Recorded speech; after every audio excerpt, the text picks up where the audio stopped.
The Industrial Revolution in England was a time of progress. New inventions helped advance industries in a way that was never before seen in history. The invention of the spinning jenny helped the textile mills flourish. With the invention of the steam engine, it made trains more efficient and cheaper to run. Although these inventions may have helped industry and the economy in the long run, it took a toll on the conditions of the working class in England.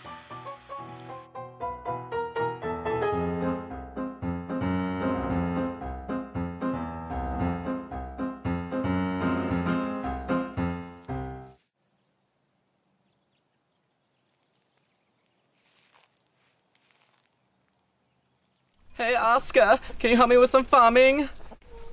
Sure, Dad. What do you need help with? Need help following the enclosure movement. What's the enclosure movement? You're so stupid. You don't even know the enclosure movement. We are fencing in our lands to keep out intruders and animals. Just go rotate the crops because you don't know how to do anything else. What's crop rotation, Dad? You really are ignorant, my son. You must go rotate the crop every year so they grow better. You are a horrible farming apprentice.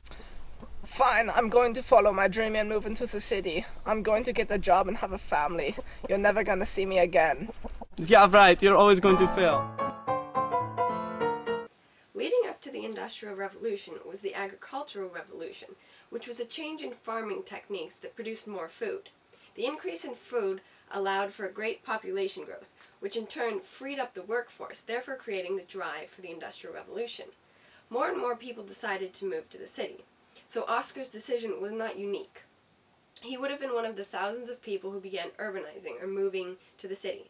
For example, in 1801, only 17% of the society lived in the city, but by 1894, that number had risen to 54%.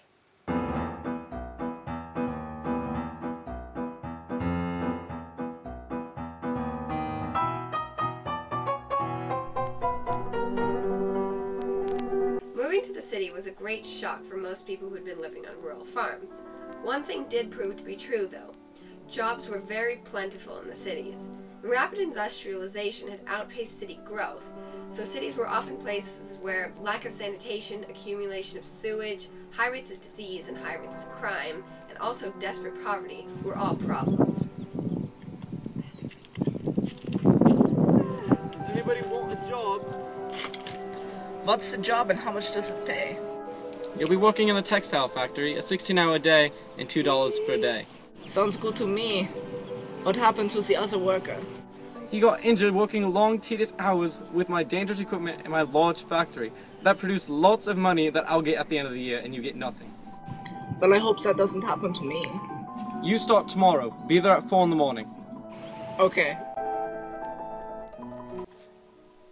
Because jobs were in such high demand, workers did not have any leverage with the conditions of work. Early on, 12 to 14-hour workdays for adults and children were very common. Workers were not usually given breaks, worked very closely together, and were sometimes locked in. Many people became permanently disabled as a result, as you saw when Oscar was hired due to another worker being injured. Oscar, we need more food. I haven't got enough to cook for the children. But there's no more money for the food. We have to eat what we have. Maybe we can get jobs for the children. We don't want to work. We are kids. We're supposed to stay home and play with rocks, not work. There's time for that when we're adults. Child laborers were subjected to the same conditions, but were paid only a fraction of what an adult would get. Sometimes factory owners would get away with paying them nothing by saying that they gave orphans, or children without parents, food, shelter, and clothing in replacement for pay, even though these usually were very substandard. Children were also subject to beatings to keep them on task. These conditions did not improve until the Factory Act of 1833. Everybody gather around, I have some very big news. Your hours are about to be lengthened, your pay is about to be shortened.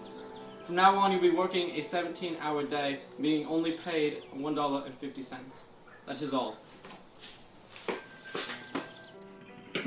Yes, we can't let him boss us around like this any further. Let's form a union! Yes, we'll go on strike and demand that our wages are higher.